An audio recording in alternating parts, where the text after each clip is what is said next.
I'm Ruby Torres. I'm 70 years old, and last week I wore a bright purple hat covered in felt parrots to my grandson's school play in Springdale. I didn't smooth my dress. I didn't check for stares. I just wore it. And in that simple act, sitting there in that crowded auditorium, I realized the prison door had finally swung open.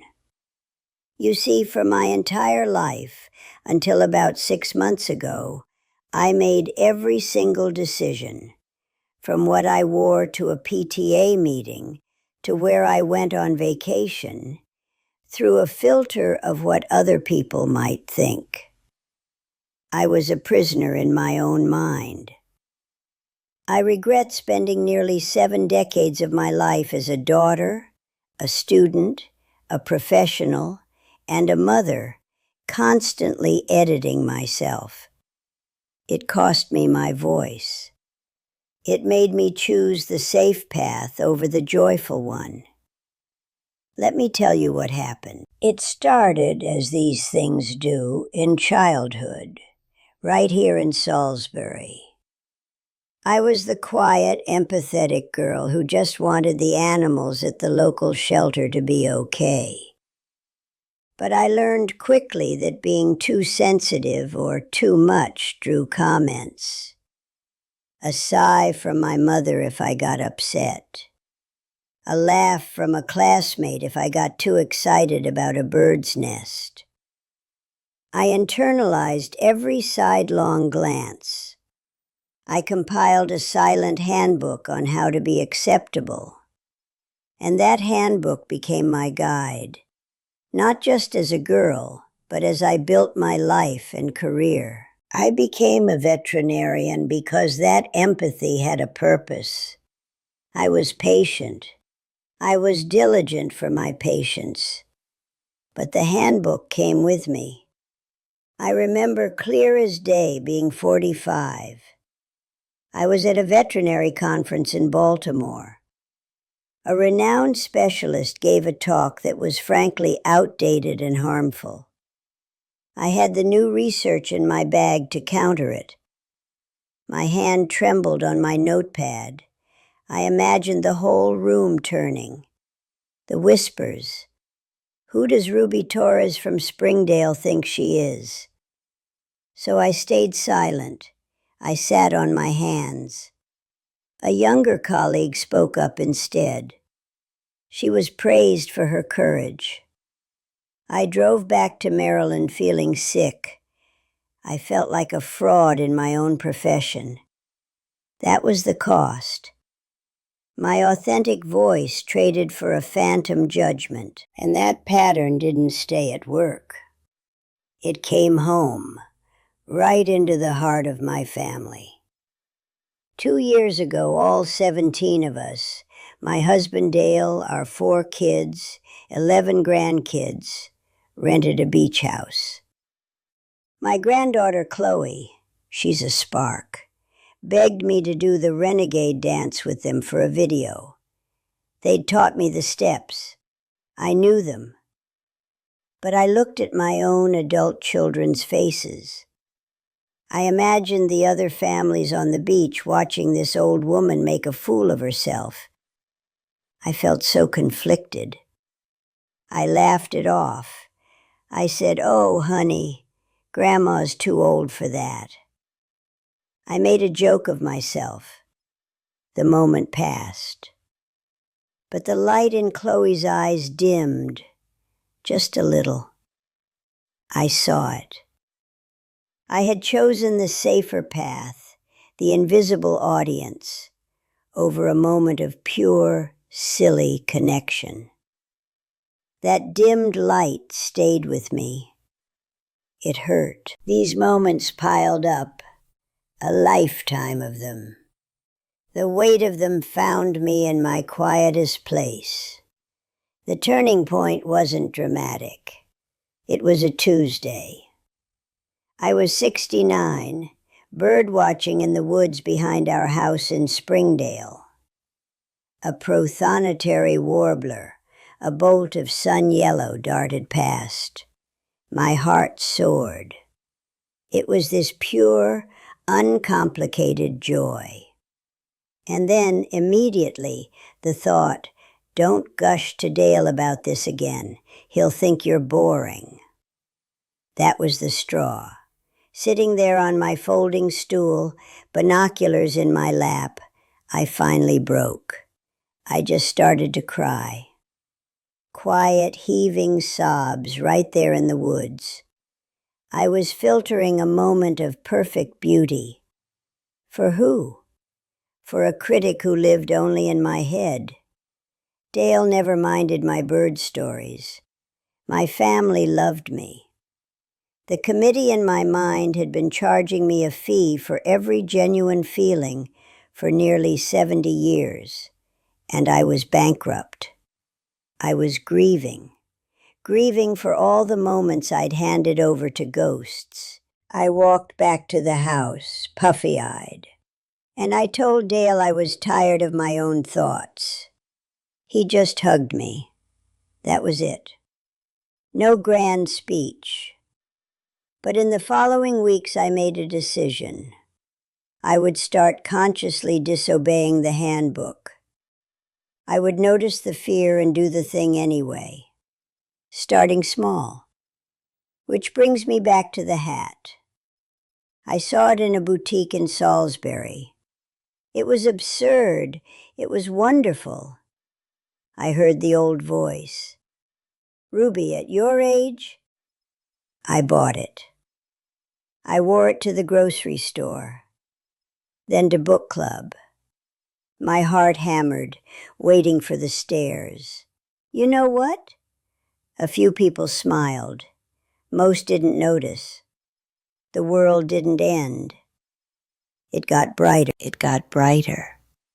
And that's when I understood the lesson. What will people think is the most expensive question you'll ever ask. It charges you in moments, in opportunities, in pieces of your true self. The imaginary audience in your head? They aren't real. Their judgment is a ghost. And at 70, I've finally run out of time to pay that bill. The air is so much cleaner out here on this side of caring. It's liberating, truly. And you have more time than I did. So here is what I want for you. Start small. That's the secret. You don't have to make a grand declaration. You just have to notice the whisper of that old committee and then gently, firmly tell it to be quiet. Wear the loud socks. I mean it. I bought a pair with tiny embroidered cardinals on them because of the bird watching. I wore them to my weekly card game with the girls from the old clinic. My friend Margie noticed and said, Ruby, those are fun. That was it. No one gasped. The sky didn't fall. My heart did a little happy flip because I'd chosen joy over fear. Order the dessert. Dale and I went out for our anniversary last month. For 48 years, I'd always shared one, or said I was too full. Always mindful of not seeming indulgent. That night, I ordered the flourless chocolate cake for myself.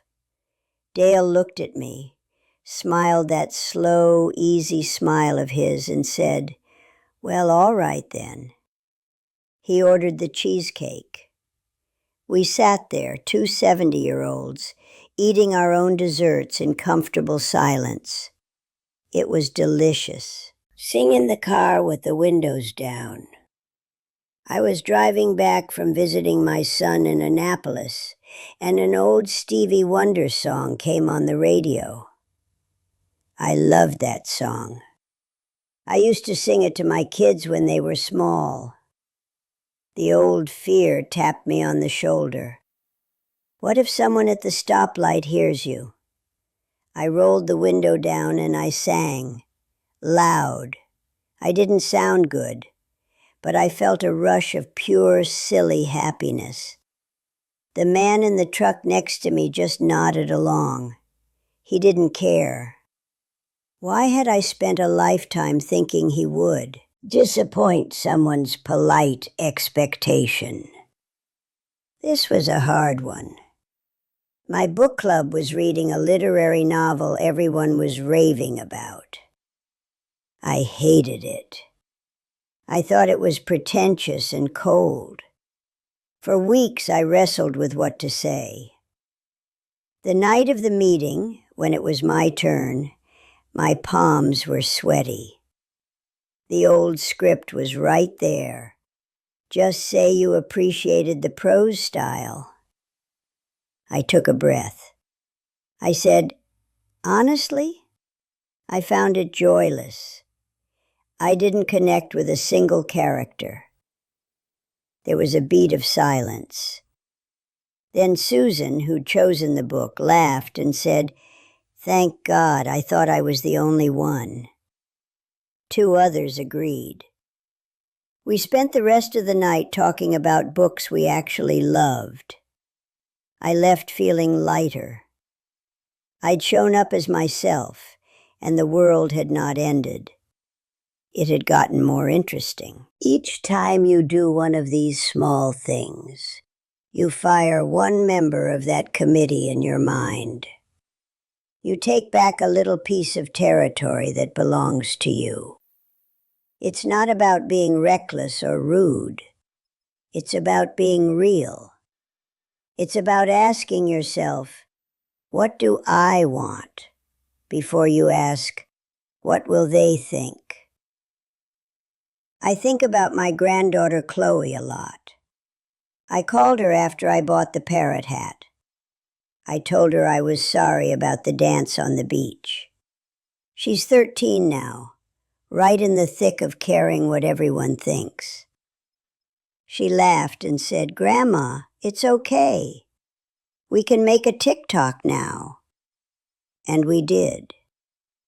In my living room, just the 2 of us. We filmed a silly dance. I posted it. My kids were confused. My friends were amused. Chloe sent me a heart emoji. That was the only review that mattered. This is my life now. It's not perfect. The old fear still whispers sometimes. When I signed up for a solo trip to a birding sanctuary in Costa Rica, something I'd dreamed of for decades, I lay awake the night after I booked it thinking, people will say you're being irresponsible at your age. But then I thought, who are these people? They were phantoms. Dale was excited for me. My children were worried, but in a loving way. The people were just echoes. I leave next month.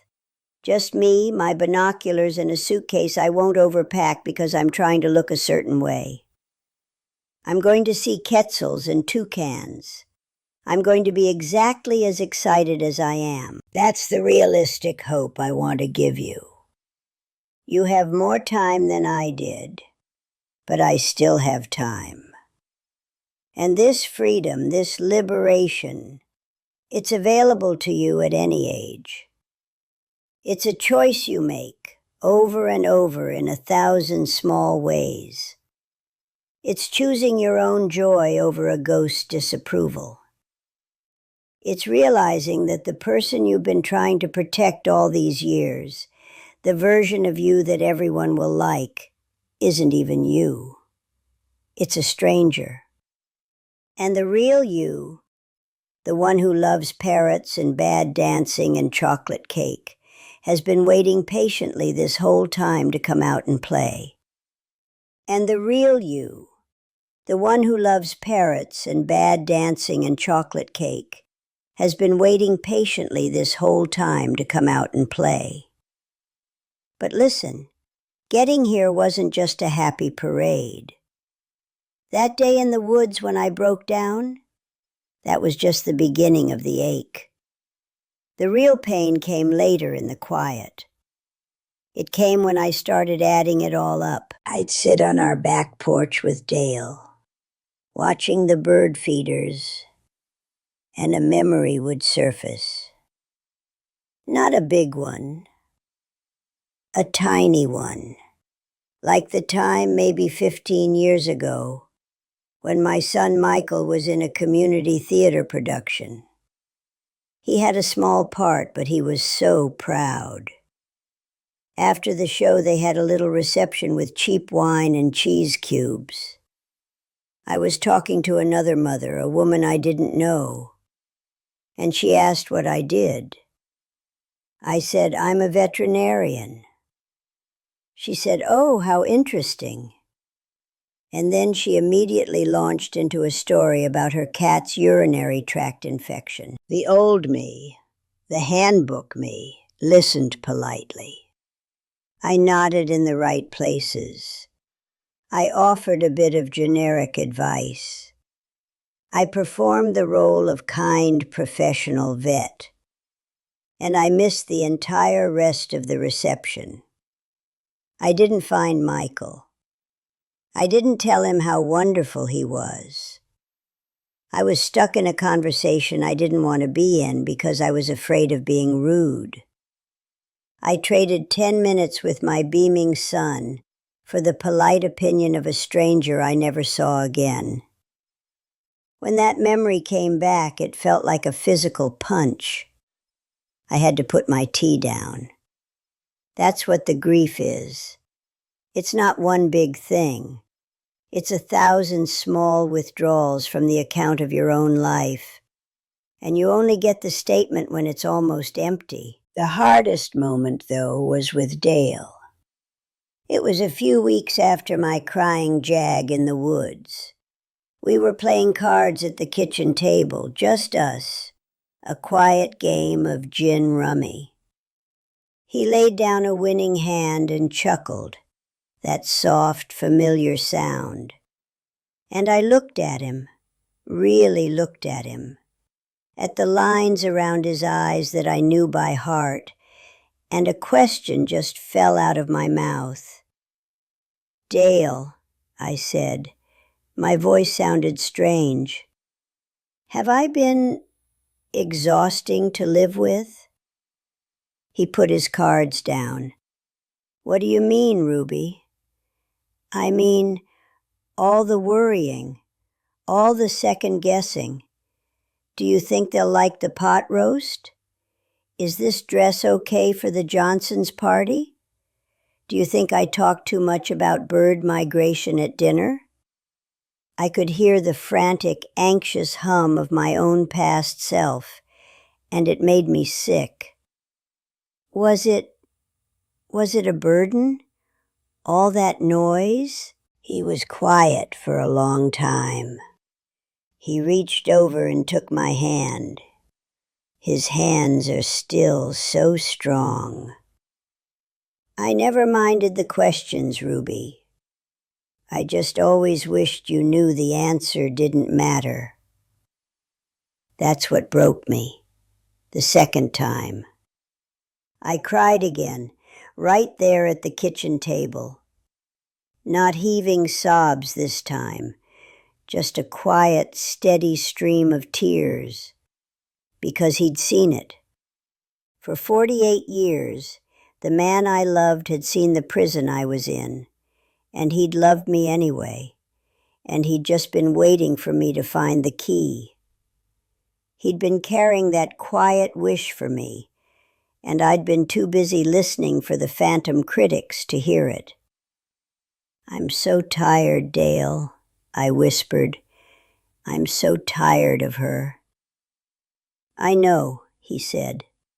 And he did. That was the full weight of it. The devastating kindness. I had spent a lifetime managing an impression for people who weren't even paying attention, while the people who truly loved me, Dale, my kids, my grandkids, they just wanted me, the real one, the one who was too busy performing to show up. I thought about Chloe's dimmed eyes on the beach. I thought about Michael waiting for me at that reception. I thought about the research I didn't present, the trips I didn't take because they seemed self-indulgent, the jokes I didn't tell because they were silly. I had been a ghost in my own life, haunting myself with what-ifs. I'll tell you the specific silly thing that crystallized it all. In my closet, buried in the back, was a scarf. It was bright orange and pink, a wild geometric pattern I'd bought on a whim on a trip years ago. I'd never worn it, not once. The tag was still on it. Every time I reached for it, I heard the committee. "Too loud, Ruby. You'll look like you're trying too hard." So it stayed in the closet, a monument to fear. After that talk with Dale, I went upstairs. I took the scarf out. I held it. It was just a piece of fabric, but it represented every no I'd ever said to myself. I thought about the money it cost, yes, but more I thought about the joy it cost. The woman who loved those colors had put it away to become a woman who blended in. I had chosen beige over joy. For years, I sat on the floor of my walk-in closet, surrounded by sensible shoes and neutral sweaters, and I tied that garish, beautiful scarf around my neck. I looked in the mirror. I looked ridiculous. I looked alive. That was the bottom. That was the crisis. Grief for the time lost. Shame for the simplicity of the prison. And then a spark. Because looking at that ridiculous scarf on my own shoulders, I felt something other than regret for the first time. I felt a flicker of anger. Not at anyone else, at the handbook, at the phantom committee, at the sheer waste of it. That anger was clean. It was sharp. It was the beginning of fuel. I didn't take the scarf off. I wore it downstairs. Dale looked up from his newspaper. He didn't say, "That's loud." He didn't say, "That's beautiful." He just smiled, a real smile that reached his eyes, and said, "There you are." And I thought, maybe he's right. Maybe after 70 years I'm finally here. And I thought, maybe he's right. Maybe after 70 years I'm finally here. Here's what I learned sitting on that closet floor with a ridiculous scarf around my neck. That handbook I wrote as a girl, it was a lie. The committee in my head was a ghost town. I was the only one living there, paying rent to empty rooms. The cost was everything real. It was the research I didn't share that could have helped animals. It was the dance I didn't do with my granddaughter. It was a lifetime of choosing the muted color, the safe opinion, the smaller version of myself, all to appease an audience that wasn't even in the theater. The universal lesson is this: the imaginary audience isn't real. Their judgment is a ghost. Letting go of it is the single most liberating thing you can do for yourself. It's not about becoming selfish or rude. It's about becoming real. It's about realizing that the people who truly matter, your Dale, your Chloes, they don't want a performance. They just want you. The you who gets excited about a yellow bird. The you who might wear a silly hat. So here is my direct advice to you, and I wish I'd heard it at 20 or 40 or 60. Start small. You don't have to burn the handbook in one grand gesture. Just tear out a page. Wear the loud socks. I did. Order the dessert for yourself. Sing in the car with the windows down, even if your voice cracks. Disappoint someone's polite expectation. Say, "No, I didn't like that book," or "I'd rather go for a walk than to that party." Each time you do, you evict one of those phantom critics from your mind. You reclaim a square inch of your own soul. The goal isn't to stop caring about others. It's to stop caring about the opinions of others more than you care about your own lived experience. You have more time than I did. Don't wait for a breaking point in the woods. Don't wait until you're adding up a ledger of regrets. Start today, right now. What's one tiny thing you've wanted to do, but held back because of that whispering committee? Do it. Text a friend an absurd meme you love. Buy the brightly colored mug. Tell someone a story that matters to you without prefacing it with, "This is probably boring, but..." Just tell it. The world will not end. I promise you. It will get brighter and softer and more yours. I still have time, too. I leave for Costa Rica next month. Just me and my binoculars. I'm a little scared, but it's a clean fear, about new places and strange airports, not about what some imaginary person thinks of a woman my age traveling alone. That's the realistic hope I want to leave you with. This liberation isn't a finish line. It's a new way of walking. The old fear still whispers sometimes, but now I recognize it as an echo, not a command. And I can say thank you for your input and keep walking. This channel, from what I understand, is full of stories like mine. People who've lived a little and learned a lot, sometimes the hard way. If my story about a parrot hat and a missed dance resonated with you, I'd be so grateful if you'd subscribe and turn on those notifications. There are more voices here, more hard-won wisdom that might speak to you exactly when you need to hear it. And leave me a comment down below. Tell me, what's your version of the purple parrot hat? What's one small thing you could do this week to fire a member of your own committee? I'd love to know. Hit that like button if this idea of liberation struck a chord. And please, share this with someone in your life who you see editing themselves, who you wish could see their own wonderful, unedited self the way you see them. If you have a story of your own, something you've learned through living, through losing, through loving, there's a form in the description. You should fill it out. Your story matters. Your lesson could be the key that unlocks someone else's prison. Maybe next time we'll be hearing from you. And if you're looking for a little more on this, on embracing life as you age, I found a book called The Gift of Years by Joan Chittister to be a beautiful companion. It's not about birdwatching or scarves, but it's about this same kind of freedom. There's a link in the description if you're interested. Don't be like I was.